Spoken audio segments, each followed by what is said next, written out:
تو جو چھن گیا وہ ضروری تھا۔ کچھ چیزیں میری زندگی سے دھیرے دھیرے ہٹنے لگی، کچھ رشتے، کچھ عادتیں، کچھ امیدیں۔ پہلے مجھے لگا یہ سب کچھ مجھ سے چھینا جا رہا ہے، لیکن استغفار نے مجھے سمجھایا جو اللہ ہٹاتا ہے وہ نقصان نہیں، حفاظت ہوتی ہے۔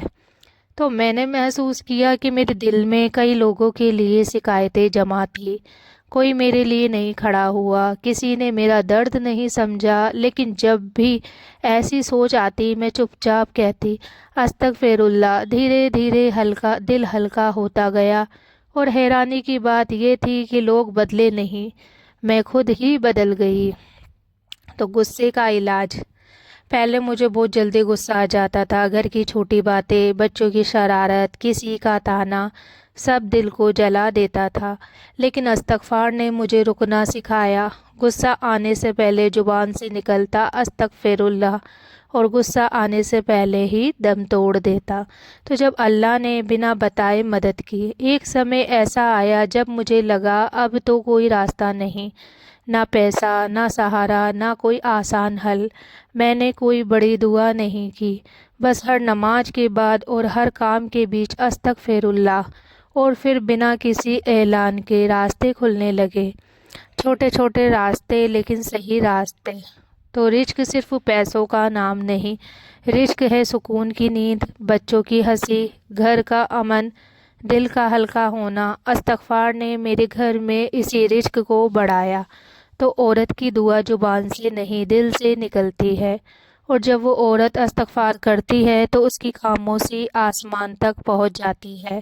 اللہ اس کی تھکان دیکھتا ہے، اس کے آنسو جانتا ہے، اور اس لیے اس کا استغفار خاص بن جاتا ہے۔ تو میں نے ایک چیز خود محسوس کی، جب میں استغفار زیادہ کرنے لگی تو گھر کا ماحول اپنے آپ بدل گیا۔ بچے سکون سے رہنے لگے، بات بات پر لڑائی جھگڑا سب چیزیں کم ہو گئی، جیسے اللہ میری اولاد کی بھی حفاظت کر رہا ہو۔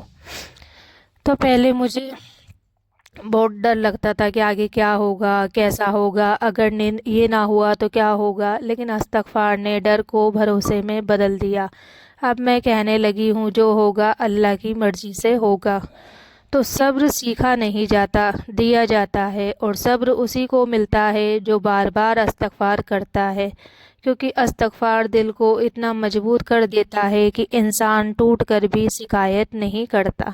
ایک کڑوی بات آپ کو بتاتی ہوں، ہم چاہتے ہیں کہ اللہ ہمیں بنا بدلے سب کچھ دے دے، لیکن اللہ ہمیں بدلتا ہے، پھر حالات، اور استغفار اسی بدلاؤ کی پہلی سیڑھی ہے۔ جو لوگ کہتے ہیں وقت خراب ہے، اگر وقت خراب لگ رہا ہے تو سمجھ لو اللہ تمہیں روک رہا ہے تاکہ تم غلط راستے پر آگے نہ بڑھ جاؤ، اور استغفار اسی رکاوٹ کو رحمت میں بدل دیتا ہے۔ تو میری سب سے بڑی کمائی استغفار سے، مجھے کوئی تاج نہیں ملا، نہ کوئی شہرت، لیکن جو ملا وہ ہے دل کا سکون، اللہ پر بھروسہ، اور خود سے لڑنے کی طاقت، اور یہی سب سے بڑی دولت ہے۔ اگر تم آج ٹوٹے ہو، اگر تم آج تھکے ہو، ٹوٹے ہو، بے حد اکیلے ہو، تو کوئی بڑی دعا مت مانگو، بس اتنا کہو استغفر اللہ۔ یہی ایک لفظ تمہیں پھر سے کھڑا کر دے گا۔ زندگی میں ایک ایسا دور بھی آتا ہے جب انسان رو بھی نہیں پاتا، آنسو آنکھوں میں ہوتے ہیں لیکن گرتے نہیں، دل بھاری ہوتا ہے لیکن آواز نہیں نکلتی۔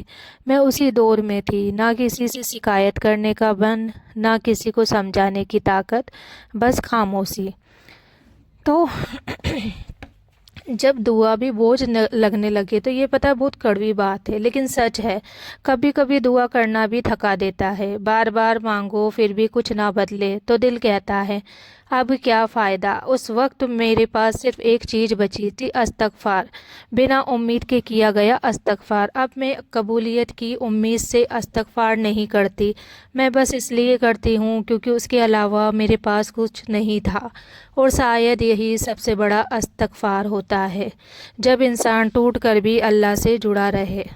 تو اللہ تو اللہ کا ایک الگ طریقہ ہوتا ہے. ہم چاہتے ہیں اللہ بولے، کوئی نشانی دے، کوئی بڑا چمتکار کرے، لیکن اللہ اکثر خاموشی سے کام کرتا ہے. وہ دل سے بوجھ ہٹاتا ہے، سوچ صاف کرتا ہے اور انسان کو اندر سے مضبوط بنا دیتا ہے.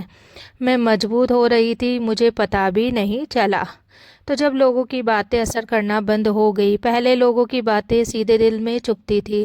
اب وہ باتیں سنائی تو دیتی تھی لیکن چبھتی نہیں تھی، کیونکہ استغفار نے مجھے یہ سکھا دیا، جو اللہ جانتا ہے وہ کافی ہے. تو سب سے مشکل امتحان درد نہیں ہوتا، سب سے مشکل امتحان ہوتا ہے انتظار. انتظار جب سب کچھ رک جائے اور تمہیں بس صبر کرنا پڑے. استغفار نے مجھے انتظار کرنا سکھایا.